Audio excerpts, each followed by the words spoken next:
Hey friends, welcome to day 2 of Doggy Disguises, where we are going to draw a sheepdog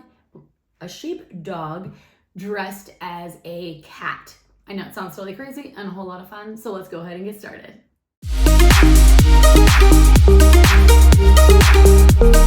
So if we're gonna make a sheepdog, I'm actually gonna just kind of stagger this a little bit.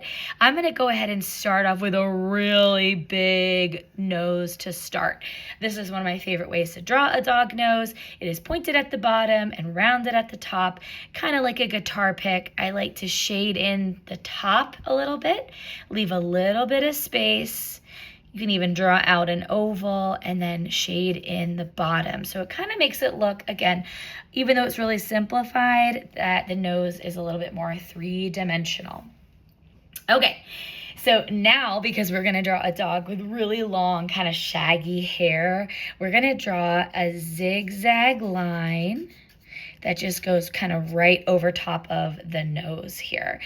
Sheepdogs usually have like really long fur, and sometimes you can't even see their eyes, so we're gonna really lean into that. Okay, now at the top, let's do a curve to connect, and we're gonna make this kind of look like what would be a headband. And then we're gonna draw two pointy ears. This is gonna be a kitty. This poor dog is like, what are you doing to me?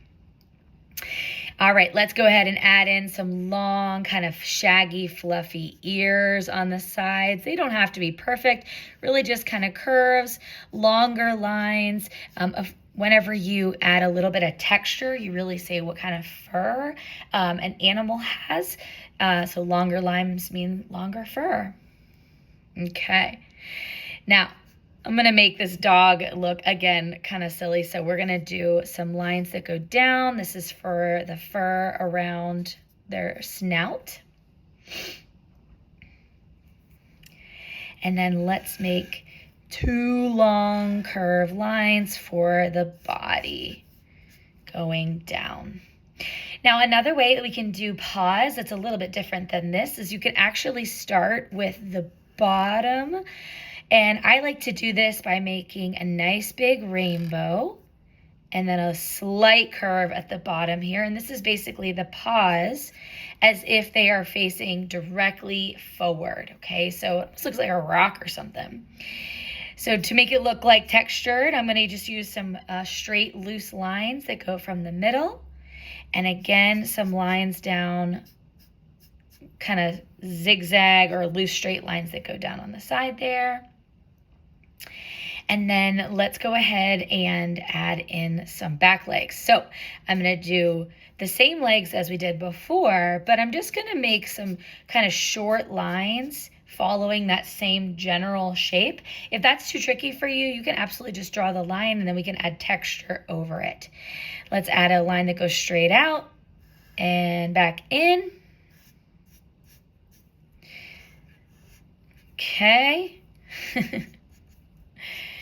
And some lines just to show the texture. Now, if it's a little kitty, I think this doggy's real tail will be hidden back there. But let's do some whiskers. I don't know why, but I really want to add a bow tie as part of the costume because really there's not much to a kitty costume other than ears and a tail. So let's add a little bow tie. And then we're going to pretend like there's a kitty tail, maybe on a wire that is kind of strapped to this doggy. And so it's a curved line that's pretty skinny, loops around. And maybe to add to it, just to make it even funnier and sillier, we can add a couple things that would go with the cat. So maybe we want to do a ball of yarn. We can do a circle. Draw a few kind of slightly curved lines that go in the same direction. They go parallel. Now, where those lines stop, we're gonna come across and let's add a few more going in the same direction.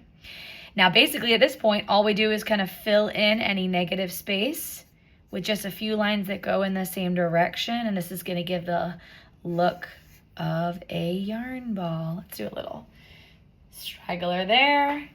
And maybe even like, let's see, maybe a wind-up mouse for this doggy cat to play with.